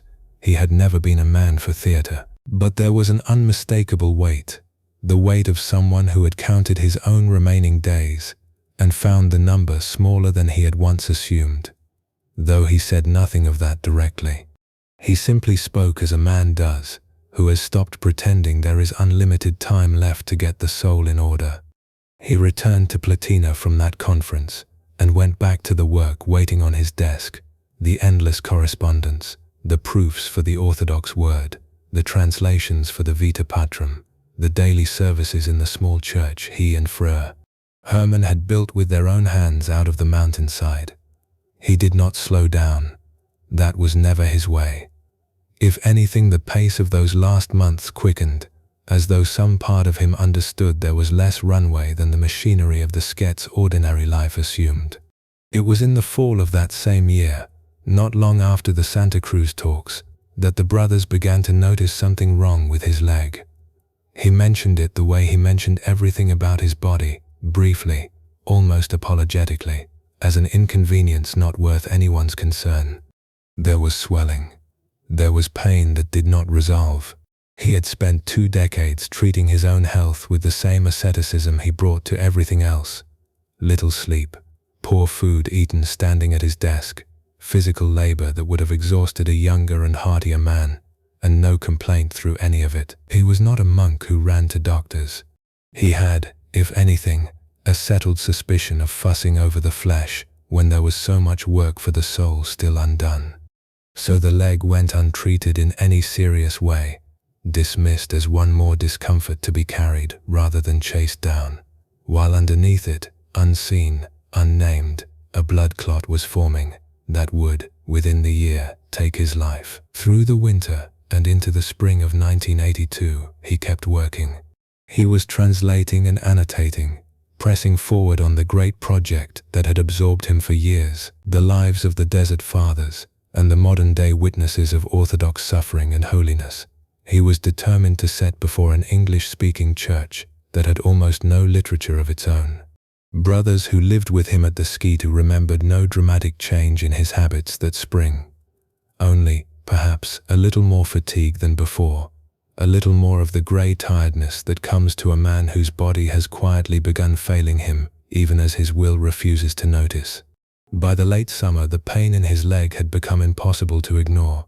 He was in genuine distress, and finally, later than it should have happened, in the way so much about his physical care came later than it should have, he agreed to be taken for medical attention. The clot that had lodged and grown in his leg had already begun to travel. What the doctors found, when they finally examined him, was serious. An obstruction, an infection spreading through his abdomen, the kind of crisis that in a healthy man caught early might have been treated, but that in a man who had driven his body without mercy for years, and who had waited too long even now to seek help, had already gone past the point where medicine could simply undo it. He was hospitalized in early September. Fra Hermann came to be with him, as he had been with him for nearly 2 decades of shared labor, the two of them together since the bookstore days in San Francisco, since the founding of the Orthodox Word, since the first winter in the mountains, when neither of them had any idea whether the skati they were building would survive its first year.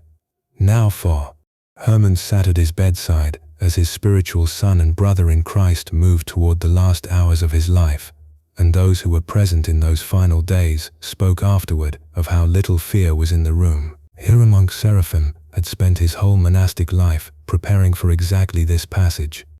He had written about death more clearly and more fearlessly than almost any other subject he touched. The reality of the soul's journey after the body's failure, the trial and the mercy that awaited, the absolute necessity of dying in a state of repentance rather than complacency. He had told others, again and again in his letters and his talks, not to fear death, but to fear an unprepared soul. Now his own hour had come, and whatever terror might have visited an unready man visited him instead with something that those around him described as peace. He reposed on September 2nd, 1982. He was 48 years old. It is a short life by any ordinary reckoning, shorter than most of the men he had spent his years translating and defending, shorter than the desert fathers he loved, shorter even than many of the 20th century elders whose witness he had labored to bring before American readers. He had been a hieromonk for barely 12 years. He had lived at Platina not quite 13. Measured against the scale of a human lifetime, it can look like an interruption, a work cut off in the middle, a translation left unfinished on the desk, a monastery still young and small when its co-founder was taken from it. But no one who was actually present at his repose, and no one who has read carefully what he left behind, has ever described his death that way.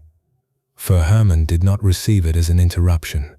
The brothers of the Scout did not receive it as an interruption. Word spread quickly through the small, scattered world of American Orthodox converts and cradle faithful who had come to know him through his books and his letters and his rare public appearances, and the grief that spread with the news was real. But it was grief shot through with something else, something closer to awe than to despair. Those who traveled to Platina for his funeral did not arrive expecting to find a scene of unrelieved mourning, and what many of them found instead startled them, an atmosphere at the funeral of a man not yet 50 who had died of a condition that might, in other circumstances, have been caught and treated, that felt less like the ordinary weight of loss and more like something belonging to Pascha. People who came grieving left, by their own later testimony, comforted in a way they had not expected and could not fully account for. He himself would not have wanted the emphasis placed on how he died, or on the tragedy of a life ending early, useful and beloved. Everything he had written and taught pointed the reader elsewhere, away from the tragedy of an ending and toward the reality of what an ending, faced rightly, actually is. He had spent his whole adult life insisting, against the drift of a culture that treated death as the final and total defeat of the person, that death was instead a threshold, the last and most decisive act of a life lived toward God, the moment when preparation either bears its fruit or is exposed as having been too shallow. He had written of the Optina elders' calm departures, of the martyrs' courage, of ordinary faithful souls who died in peace because they had spent their years training the heart to expect exactly this hour.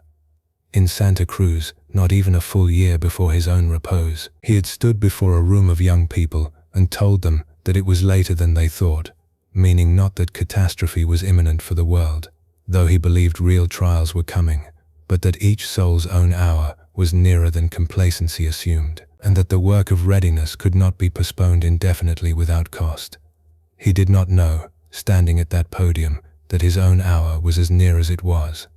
Or perhaps, in some way those who loved him have wondered about ever since. He knew more than he said. What is certain is that he did not waste the year that remained to him. He kept working until his body gave out from under him, kept teaching until illness took the platform away, kept pointing other souls toward the readiness he had spent his whole monastic life cultivating in his own. And when his hour came, in a hospital room in early September with Fra Herman at his side, he met it the way he had asked others to meet theirs, not with dread, but with the quiet confidence of a man who had spent years making his peace with God before the day arrived that required it. The brothers carried him back to Platina to be buried in the mountain soil he had chosen for his monastic life, among the pines he had once walked past as a stranger looking for the deepest true root of the ancient faith, and had found instead a home. The small skete he had helped build with his own hands, that had once been little more than 2 men and a printing press and an unheated cabin, now had to learn how to go forward without one of its 2 founders, a labor of continuation that would fall largely to Fra Herman, and to the brothers and readers around the world who had come to know Hieromonk Seraphim, not in person but through the words he had left them. Those words did not stop working when his heart stopped. If anything, what happened next showed the opposite, that a life given wholly to Christ does not end when the body fails, but opens outward, and that what looked to some like a career cut short in the middle of its labor was, to the eyes of faith, exactly the beginning it had always been preparing to become. In a Moscow apartment in the early 1980s, with the curtains drawn against a courtyard that might have held an informer on any given night, a young man sat at a kitchen table with a typewriter and a stack of onion skin paper, retyping a book he did not own and could not legally possess. He struck each key softly, the way one learns to do in a country where walls carry sound. The book was not Solzhenitsyn. It was not even in Russian originally. It had been translated, badly in places, by hands as anonymous as his own, from English words written by a monk in the mountains of California who had never set foot in the Soviet Union and never would. The young man did not know Hieromonk Seraphim's face. He knew only the sentences, and the sentences were enough. He worked through the night, made his 6 or 7 carbon copies, and the next week those copies were in Kiev, in Leningrad, in a labor camp near Perm, passed hand to hand under coats and inside the false bottoms of suitcases. This was samizdat, self-published, self-risked, and it was how Blessed Seraphim first crossed the Iron Curtain, not smuggled by any human plan, but carried by hunger. He had written for exactly this kind of reader, without ever imagining he would reach one. The books composed at his desk in Platina, the studies of the last times, the collections on the Optina elders, the volume on the soul after death, were written for Americans losing their faith to comfort, not for Russians who had already lost the outward forms of faith to force. But repentance does not require a matching zip code. What Seraphim gave his American readers, a patristic mind unafraid of hard truths, a voice that took the demonic seriously and the saints more seriously still, turned out to be exactly what a believer behind the curtain needed too, stripped as that believer already was of every comfortable illusion. The regime had done the work of emptying out the West's soft substitutes for him. Into that emptiness, Seraphim's words arrived like water reaching a place that had forgotten it was thirsty. Abbot Herman, keeping the press running at Platina after his brother's repose, did not always know where the books went once they left the monastery's hands. Pilgrims took them. Priests visiting from Paris or Munich took them. Somewhere in that chain of quiet carrying, copies reached Russia, and once they reached Russia they stopped needing any chain at all.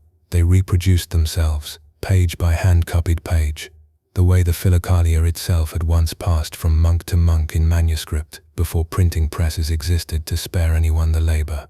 4. Seraphim, who had spent his life pointing readers back to authentic patristic sources over modern paraphrase, found his own words absorbed into that same underground river the fathers had always traveled in times of persecution.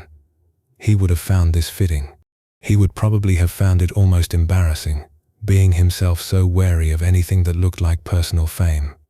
But there was no controlling it, and there was no need to. The book does not ask permission to feed the hungry.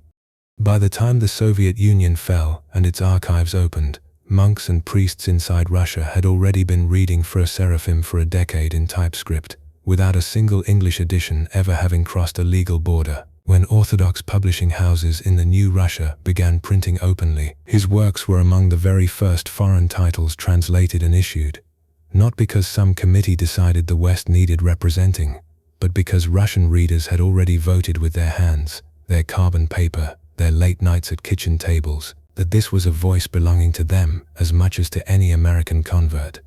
A monk in the mountains of California who died having barely traveled outside his own state, became, within a generation, one of the most quietly beloved spiritual writers in the land of the Optina elders he had spent his life introducing to the West. The current does not run one direction only. It found its way back. Something else began happening in parishes that Seraphim had never visited, in places whose names he never heard in this life, small missions in the Midwest, a monastery in Serbia, a chapel in Alaska near the very shores where St. Herman had first planted orthodoxy in America. Icons began to appear. Not official icons sanctioned by any synod. No synod had yet spoken, but the kind that arise the way icons of holy men have always first arisen in the Church's history, before councils ever meet to confirm what the faithful already know. A parishioner with the gift of iconography, moved by what she had read of his life, painting his face from photographs, giving the panel to her priest, and the priest, instead of setting it aside, finding a small space for it in a side chapel where the faithful could venerate it if their hearts were so moved. This has always been how it starts. Saint Xenia of St. Petersburg had chapels built at her grave by common people decades before any bishop pronounced on her sanctity. Saint Seraphim of Sarov was venerated by peasants for years before Tsar Nicholas himself pressed for his glorification. The Church's formal recognition, when it comes, is rarely the beginning of anything. It is the ratification of something the faithful have already been living. So it has been with Blessed Seraphim, pilgrims who make the long drive up the mountain road to Platina, a drive that still tests axles and nerves, much as it tested Fur Seraphim's own, the first winter he and Fur Herman arrived with almost nothing, often come not out of scholarly interest in a 20th century convert monk, but because someone, somewhere, told them this man had helped them when no one else could.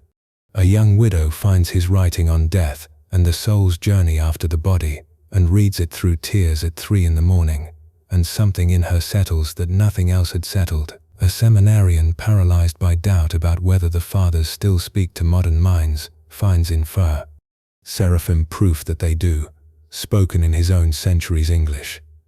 These are not the kind of testimonies collected in an academic footnote. They are the kind that accumulate, quietly, parish by parish, until a bishop somewhere realizes that half his flock already has a small icon corner with this man's face in it, and that his task is not to invent a cult, but to recognize one that has grown up around him unbidden. The most striking harvest of all has been among the restless young, and this deserves saying plainly, because it would have startled Fur Seraphim more than almost anything else about his afterlife on earth. He wrote, during his years at Platina, with real anguish about the generation coming of age around him, the drugs, the collapse of any inherited framework of meaning, the drift he had watched consume his own contemporaries at Pomona and Berkeley, and had lived through in his own body before orthodoxy caught him. He worried, in his letters and in the Orthodox word, that orthodoxy in America was becoming an ethnic preserve, a museum of old country customs kept alive by grandmothers, sealed off from exactly the kind of seeking soul he himself had once been. He wanted converts. He wanted young Americans to find in orthodoxy what he had found, not a nostalgia but a fire. He did not live to see how completely this wish would be granted. Decades after his repose, young men and women who were not yet born when he died, who grew up with search engines instead of card catalogs, who inherited an emptiness in some ways even more total than the one he had faced in the 1950s, began finding him first, sometimes even before they found the church itself. A restless college student stumbles on a photograph of his gaunt, bearded face online, reads a passage from one of his letters warning against the spirit of the last times, feels something recognize her the way an old friend recognizes you across a crowded room, though you have never met. This has happened often enough now that it has a shape people can name. Converts who say Fur Seraphim was the reason they started reading the Holy Fathers at all. Priests who say his books were the first orthodox writing that ever made sense to them. Monks who trace their vocations back to a single sentence of his that would not let them go. He worried orthodoxy would fail to reach his generation's children. Instead, he became, for no small number of them, the door itself. There is a particular irony worth sitting with here, and it is a gentle one, not a bitter one. The man who spent his final years warning against the seduction of signs and wonders religion, who insisted again and again that sobriety and discernment must guard every spiritual experience, became himself the object of exactly the kind of grassroots, unregulated devotion he had always counseled people to test carefully before trusting. He would have wanted every one of these testimonies weighed soberly against Scripture and the Fathers before anyone called them proof of anything. And so the Church has done, slowly, the way the Church always moves when something this large is at stake, gathering accounts of prayers answered through his intercession, examining them, setting aside what cannot be verified, keeping what withstands scrutiny. It was the Orthodox Church of Georgia that moved first and formally. Georgia, the ancient apostolic land where Saint Nino once preached with a cross made of vine branches, where monasticism took root while most of Western Europe was still pagan, glorified Hieromonk Seraphim, receiving him among the saints commemorated in her calendar. For a church with roots reaching back to the apostles themselves, to look at an American convert who died less than half a century earlier and recognize in him a father worthy of veneration is no small thing. It is a judgment made not out of sentiment, but out of the same careful weighing every local church has always applied before adding a name to its calendar. Examination of the life, examination of the writings for their fidelity to Orthodox teaching, and examination of the fruit, the testimonies of help received, the transformation of souls, the spreading fragrance of a life that continues to draw people toward Christ rather than toward itself. Georgia looked, and Georgia recognized what so many ordinary believers, in kitchens in Moscow and mission chapels in Alaska, had already been living for years. Other bishops have taken up the same careful work since, in other jurisdictions, gathering testimonies, weighing the historical record, asking the questions a church must always ask before it speaks a final word. Does this life, examined without sentiment, bear the marks the fathers themselves describe as marks of holiness? Humility that never sought its own honor, suffering born without bitterness, teaching that agrees, sentence by sentence, with the mind of the church across the centuries, rather than inventing some private gospel. Fruit in the lives of others that leads toward repentance rather than toward mere admiration of a personality. Every commission that has taken up Seraphim's case has found, again and again, the same answer the plain believers found without any commission at all. Yes, in this one, and everywhere in that one, the marks are there. This is why the informal title, Blessed Seraphim, sits so naturally on him, even where formal glorification has not yet been pronounced by every local church. It is not a title anyone invented for him by decree. It rose up from below, the way it always has in the church's long history, long before any council sits to confirm what the heart already knows. The faithful began calling him blessed the way the first Christians called their martyrs saints before Rome or Constantinople ever issued a decree, because they had seen the fruit with their own eyes, or held his books in their own hands at 3 a.m. when nothing else could reach them, or stood at his grave in Platina and felt something they had no other word for except holy. That grave itself has become part of the ongoing story. Pilgrims who climbed the mountain to visit it passed the same trees Seraphim and Herman once cleared with hand tools, past the chapel he helped build with his own labor when his hands were still strong enough for an axe. Do not find a shrine of marble and gold. They find simplicity, the same simplicity he chose in life, a wooden cross, a small plot of California mountain soil, a silence broken mostly by wind and the occasional bell. And it is precisely this simplicity that so many pilgrims say moves them most. He asked for nothing in life. He is given nothing but reverence in death, and it is enough, because reverence was never really what he was after in the first place. He wanted souls saved. He wanted the Father's read. He wanted young Americans and young Russians and young Georgians to stop starving in a world that had forgotten what could feed them.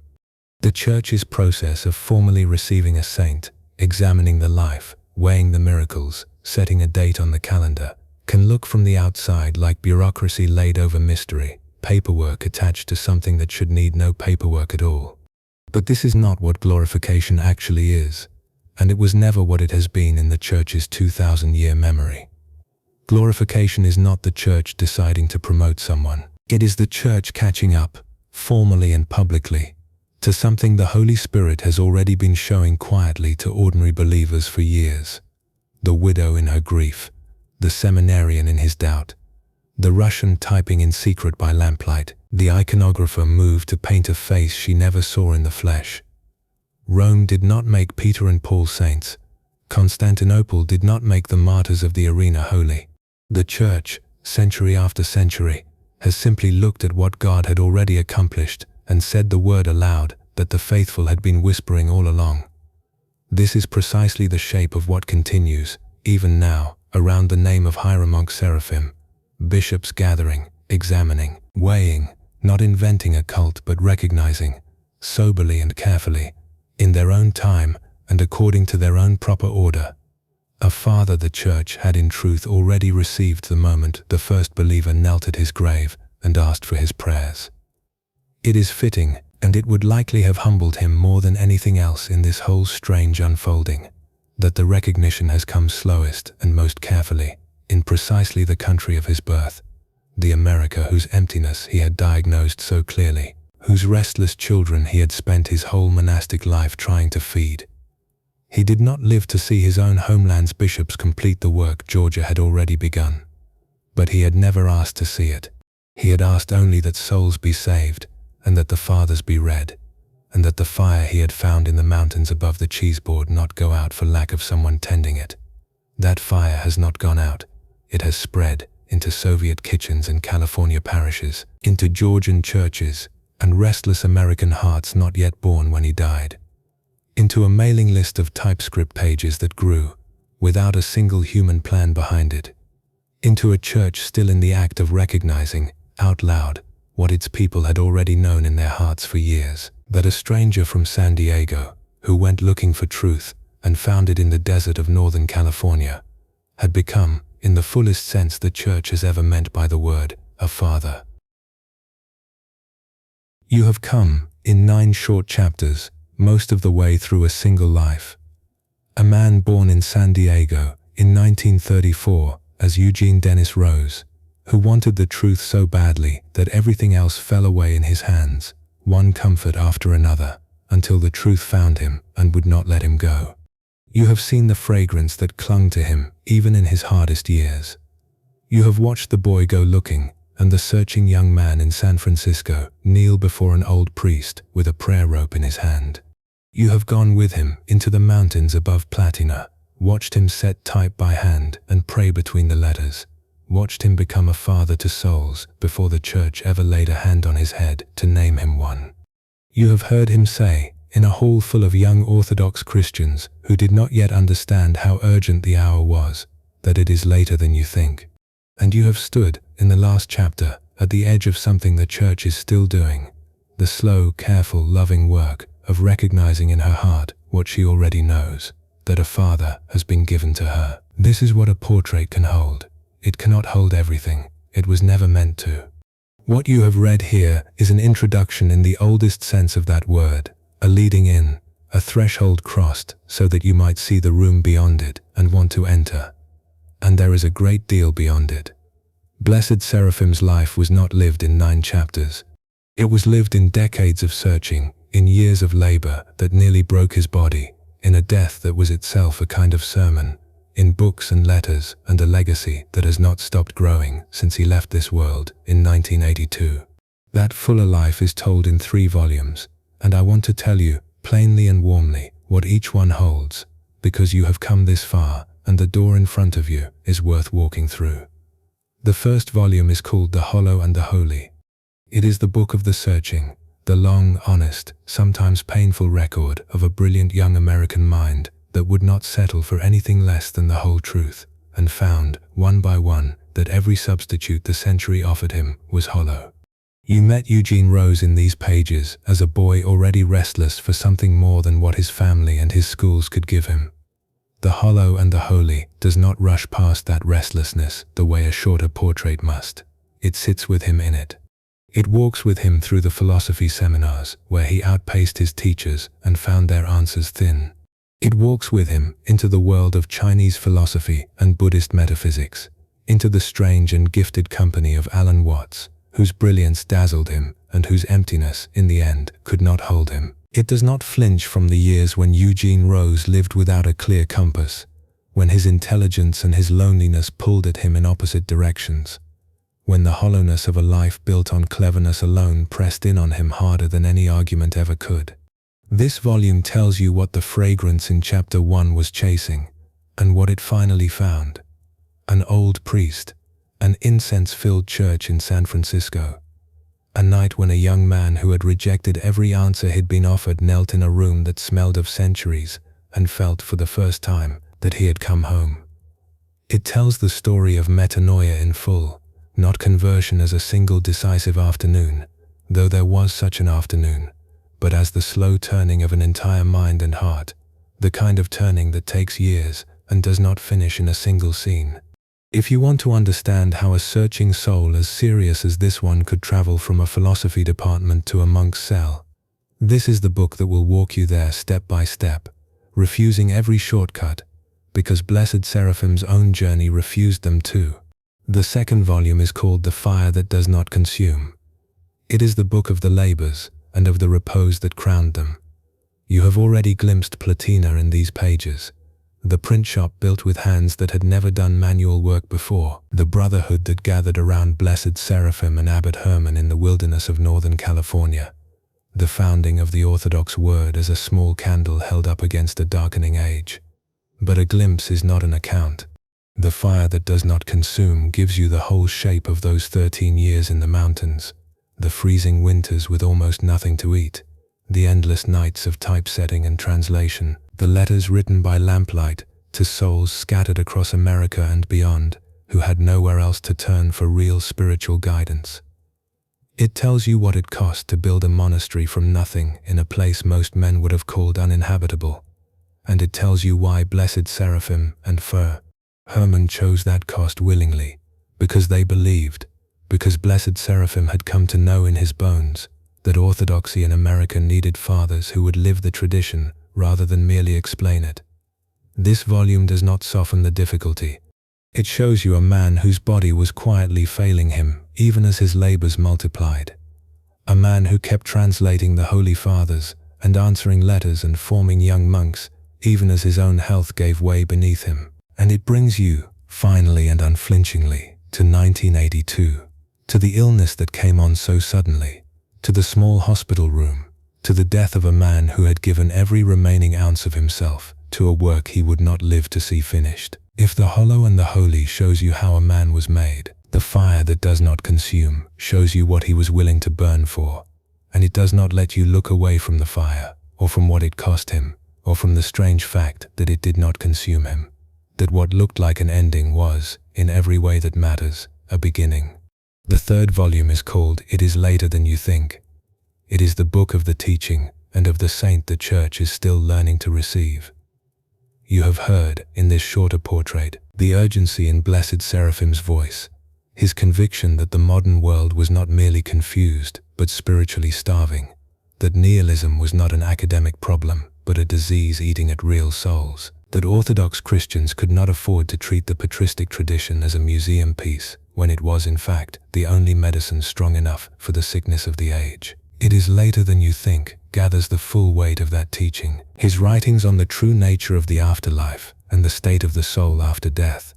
His warnings against a shallow, sentimental, or merely intellectual orthodoxy. His insistence that the Holy Fathers were not distant authorities to be studied from a safe scholarly remove, but living fathers whose words were meant to be lived, today, by ordinary believers in ordinary parishes.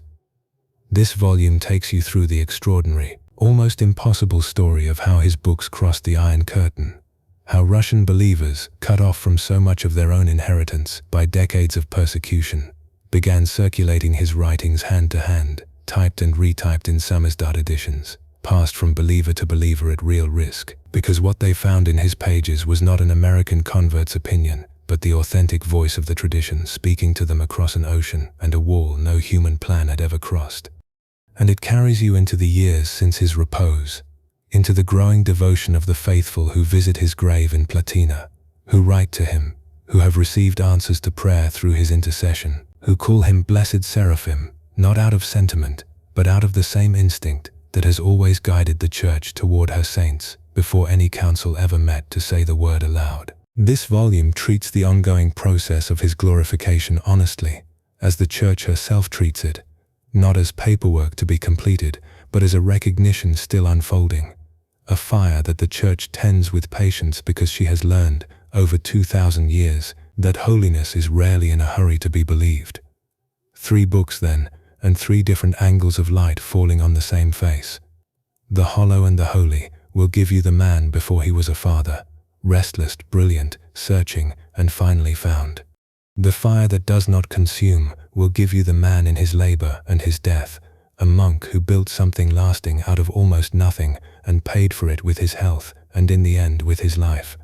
And It Is Later Than You Think will give you the man as the Church has come to know him since, a teacher whose words crossed a continent and an ocean without any human plan behind them, and a saint whose glorification the Church is still, gladly and carefully working toward. You do not need to read them in order, though I will tell you honestly that the order does the story a kindness. The way meeting a person's childhood first makes their old age easier to understand. But however you come to them as you have come to this book, not as a researcher gathering facts about a curious historical figure, but as someone standing at the edge of a friendship that is still being offered to you. Because that is what this has been from the first page. Not a biography in the cold sense, a life pinned and labeled and set behind glass, an invitation. Blessed Seraphim did not write his books or build his monastery or spend his failing strength on other people's souls, so that one day a reader in an entirely different century might admire him from a comfortable distance. He did all of it because he believed, with the whole conviction of a man who had once been empty and knew exactly what emptiness costs, that the ancient path of the Holy Fathers was still open, still walkable, still the only road that leads anywhere real. He wrote for you before he ever knew your name. He prayed, in that cold cell in the mountains, for souls he would never meet in this life, and there is no reason to think you were not among them. So this is where you go from here, not away from him, but further in. If the boy who went looking stirred something in you, the hollow and the holy will show you the whole of that search and where it ended. If the man in the mountains, giving everything he had to a work larger than himself, moved you, the fire that does not consume will let you sit with him through every winter of it, every labor, every last breath. And if you felt, reading his warning, that it is later than you think, that he was somehow speaking directly to you across the decades, because he was, then it is later than you think, will hand you his full voice, teaching and warning and consoling, along with the record of a church that is still, even now, catching up to what her own people have quietly known for years. You need not take my word for any of it. Blessed Seraphim never asked anyone to take his word for anything either.